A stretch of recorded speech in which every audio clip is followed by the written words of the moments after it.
to another episode of the Unwritten Rules Sports Podcast, your number one stop shop for all media sports content.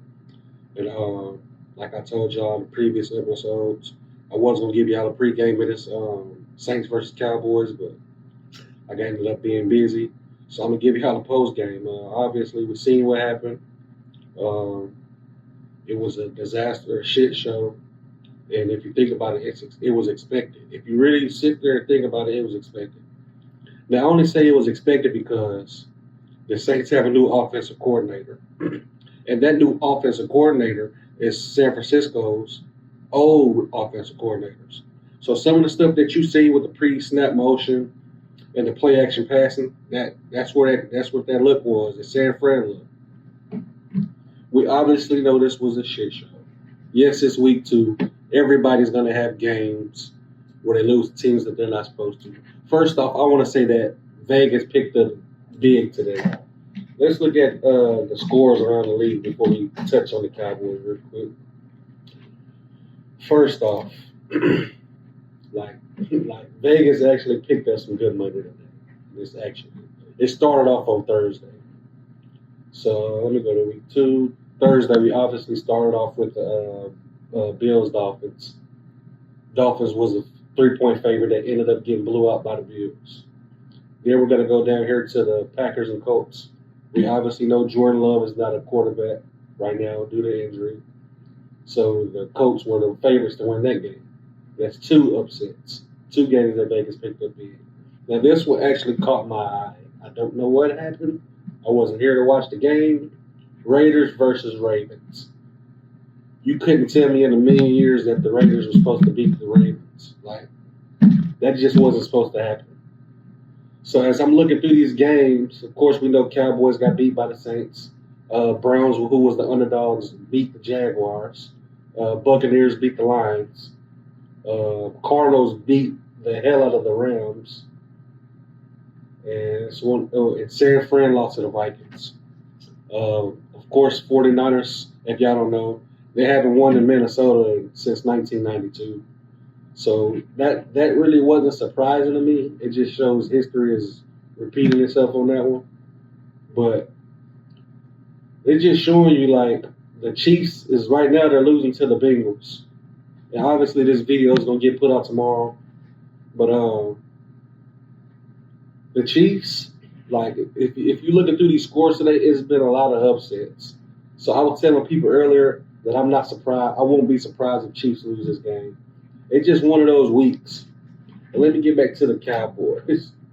If y'all watched the playoff game last year, which majority of y'all should because y'all Cowboy fans, it looked just like when we played Green Bay. The exact same. It looked exactly like how we played Green Bay. Looking at this game, it's showing me that we're missing a receiver, and I've been saying this. We have CeeDee Lamb. If he goes down, who else do we have? I've been telling y'all this since when CeeDee Lamb was holding out. We have Jalen Tober, who played a good game. We know we had Luke Schoonmaker, who wasn't even supposed to be in the game. He had a decent game. We know Jake Ferguson. He wouldn't have changed what happened in today's game. Ezekiel Elliott, 6 for 16, 6 carries, 16 yards. Rico Dowdle, 7 for 30. And what blew me is at the beginning of the game, we're set up in formations that we're not supposed to be set up in. Like, what is Deuce Vaughn and Cavante Turpin doing in the game in the backfield at the same time? We obviously know that you're going to roll Cavante Turpin to the outside and try to hit him on the flat, or you're going to either hand it off to Deuce Vaughn. So when I seen that formation, I knew something was wrong. And that's the formation they started off with. You have to feed Zeke, and you got to let Zeke and Rico Dowdle, get carries. If you don't want to do that, why did you bring Dalvin Cook? I think he still has meat on the bone. I think he can still get it done. We talked to him at the game because I go to these games, I have field level seats. So if you're ever interested, just shoot us a DM to our page, and I can get you the hookup on the tickets. I can show you the proof, everything that you need to see. Everything's legit. But we were talking to Dalvin Cook, and we said, man, why he not on the field? This is what he did to us. And turned back around and watched the game. He obviously wants to be out there. We obviously need to do something. We need to bring another receiver in this game. As I kept telling y'all, Brandon Cooks, he's a slot receiver. 2 for 19. Of course, CeeDee Lamb, 4 for 90. He only got 90 yards because of that. He made a play, which was a good play. Jalen Tolbert had a magnificent catch, but it obviously wasn't enough. Now let me tell y'all this. Like I said, the game looked like the Green Bay game. They came in, they scored quick. We kicked 3 when we should have scored a touchdown. The red zone offense was horrible, like it was last year. And this is what broke the game for me. This is when I said this game was over. We knew that we were going to get the ball back at half. I believe the score was 21 or 28-10, I believe. It was 28-10. And Dak Prescott throws an interception, which sucked all the momentum out of that game. Obviously, we could have, if we would have kicked 3 points or even scored a touchdown, just put points on the board before the half. Not saying that the defense was going to stop anything that was going on, but that would have brought life into this team. This team got bullied, they got tortured, and like I said, it looked just like the Green Bay game. I'm telling y'all, the Saints is not a good team. Like this has to be a fluke. For some reason, we were not able to stop the run again. Why? I don't know. I guess this is just the Cowboys' problem, because like Zimmer, he did good week 1, but I don't know what happened with these guys week 2. Mistakeless penalties. Like, what are we doing now here? We're not playing disciplined football. Now, there were some penalties that were not called in our favor. Like, and you could hear the crowd making noise. Like, we did get some calls that weren't made, but I don't even think that would make a difference.